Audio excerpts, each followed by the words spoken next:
Juan had learned very early in life that hunger was louder than dreams. Every morning before the sun fully rose over the narrow streets of Cebu, he would wake up to the sound of jeepneys rattling past, vendors shouting prices, and the dull ache in his stomach reminding him that another day had begun without certainty. He was only 12 years old, but life had already taught him lessons most adults never wanted to learn. His father had died when Juan was 6, taken by illness they could not afford to treat. His mother worked wherever she could, washing clothes, cleaning houses, selling food on the roadside, but there were many nights when Juan and his younger sister went to sleep with nothing but water to quiet their hunger. What Juan did have was a dream, fragile and dangerous, because dreaming when you have nothing can hurt more than hunger itself. Music had entered his life accidentally. One evening, while digging through trash behind a closed karaoke bar, Juan found a broken guitar with only 4 strings left.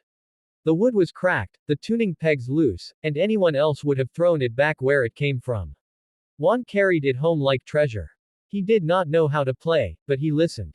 He listened to the songs floating out of open windows, to radios playing love ballads, to drunk men singing heartbreak into the night. Slowly, painfully, he taught his fingers where to go.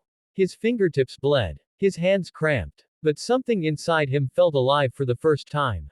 By the time Juan was 10, people on the street had started to notice. He would stand near a busy intersection, guitar hanging from a strap made of rope, his voice rising above traffic noise. His voice was not polished. It was raw, trembling, and honest, shaped by loss and survival. Some people ignored him. Some told him to go away. But others stopped. Some cried without knowing why. Coins began to drop into the small plastic cup at his feet. It was never much, but it was enough to make him believe that maybe his voice mattered. One night, after a long day of singing, Juan returned home to find his mother sitting silently on the floor. She told him they would have to move. The landlord wanted his money, and they did not have it. For the next few weeks, they slept wherever they could, sometimes with relatives, sometimes in places Juan never spoke about. During that time, Juan almost stopped singing. The guitar felt heavier. His voice felt smaller. Then one afternoon, a woman filming a travel vlog stopped in front of him. She asked his name. She asked him to sing again. Juan did not know what YouTube was, but he sang anyway. That video, shaky and imperfect, traveled farther than Juan ever had. Within days, comments poured in from people around the world. Who is this boy? Why does he sound like he has lived 100 lives? Someone shared the video with a talent scout connected to an international audition tour. Weeks later, Juan received news he could not understand at first. He had been invited to audition for America's Got Talent. America was a word he had only heard in movies. A stage that big did not exist in his world. His mother cried when she read the email. Not from joy at first, but from fear. How could they afford this? How could a boy who had never left his island face something so enormous? Help came from strangers. Donations appeared. A local charity stepped in. For the first time in his life, Juan boarded an airplane. As the ground disappeared beneath him, he pressed his face to the window, wondering if dreams were supposed to feel this terrifying. When they arrived in Los Angeles, everything felt unreal. The lights, the buildings, the speed of the world around him. Juan clutched his guitar, now repaired and restrung by people who believed in him. Backstage at the audition, Juan sat quietly, listening to others warm up.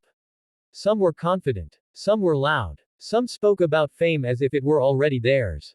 Juan said nothing. He thought about his sister's smile, about his mother's tired hands, about the streets where his story began. When his name was called, his legs shook so badly he thought he might fall. Walking onto the stage, Juan saw Simon Cowell, the man whose face he had seen in clips shown by neighbors on small phones. He saw the audience, a sea of unfamiliar faces. For a moment, the silence was too much. Simon asked him why he was there. Juan's voice almost failed him, but he spoke from the truth. He said he was there because singing was the only thing that made him feel like he mattered. He said he wanted to give his family a better life. There was no rehearsed speech, no dramatic pause, only honesty. When Juan began to sing, the first note wavered. Then something shifted. The fear melted into memory. He was no longer on a stage. He was back on the street, singing for survival, singing because he had to. His voice grew stronger, filling the room with emotion that could not be taught. The audience leaned forward. One judge wiped away tears. Simon's expression changed from curiosity to disbelief.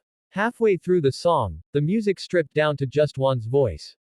That was when the twist came. Juan switched to a verse in his native language, a song his father used to hum before he died. The translation appeared on the screen, and suddenly everyone understood. This was not just a performance. It was a confession. By the final note, the room was silent.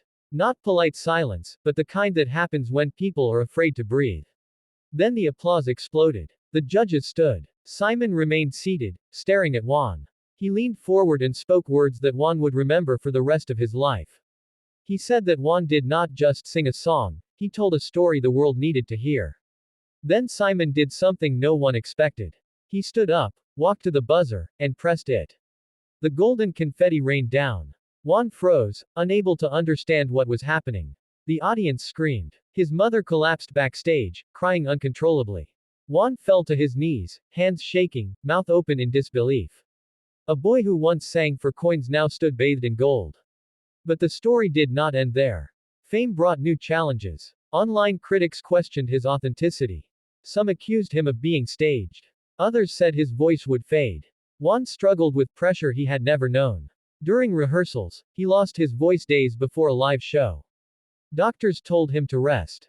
Juan feared everything would be taken away just as quickly as it came. In the semi-finals, still recovering, Juan stepped on stage again. This time, his voice cracked early in the song. The audience gasped. Juan paused. Tears filled his eyes. Then he took a breath and continued, not perfectly, but honestly. That imperfection became his greatest strength. By the end, the crowd was on its feet once more. The final twist came after the show. A music producer approached Juan with an offer, but it required him to change, to sing only in English, to leave behind the sound of his roots. Juan thought of his journey, of the streets, of the song his father hummed. He declined. He chose his truth over easy success. Today, Juan uses his platform to help other street children. He built a small music school back home. He sings not just for himself, but for every child who has been told their dreams are too big for where they come from. His story reminds us that talent can be found anywhere, that hope can survive even the hardest lives, and that sometimes, the world listens when you sing from your soul.